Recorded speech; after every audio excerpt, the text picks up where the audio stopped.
Hello, আসসালামু আলাইকুম। চলে আসলাম another dinner food item reel নিয়ে। বন্ধুরা, আমি তো ডায়েট করছি, তো এই ডায়েটের মধ্যেও অনিবার্যভাবে শ্বশুরবাড়ির থেকে বিভিন্ন ধরনের খাবার এসছে। এটা রেস্টুরেন্ট থেকে নান রুটি নিয়ে আসলাম, চিকেন লেগ রোস্ট শ্বশুরবাড়ি থেকে, বিফ, ধনিয়া পাতা ভর্তা, সালাদ কিন্তু আমি রাখছি আমি আমার ডায়েটে।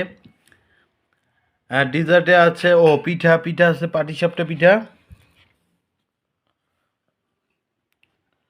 সেমাই পিঠা, দুধ সেমাই পিঠা, কলই পিঠা যেটাকে বলে, দুধ কলই সঙ্গে সেমাই অ্যাড করা, আর বগুড়ার বিখ্যাত দই। আর ডেজার্টে আছে 3 ধরনের মিষ্টি, ছানা মিষ্টি। তো বন্ধুরা, আজকের মতো এখানে বিদায় নিব। রিলটি পছন্দ হলে বেশি বেশি করে শেয়ার করবেন, লাইক কমেন্ট ভালোবাসা দিবেন। আল্লাহ হাফেজ।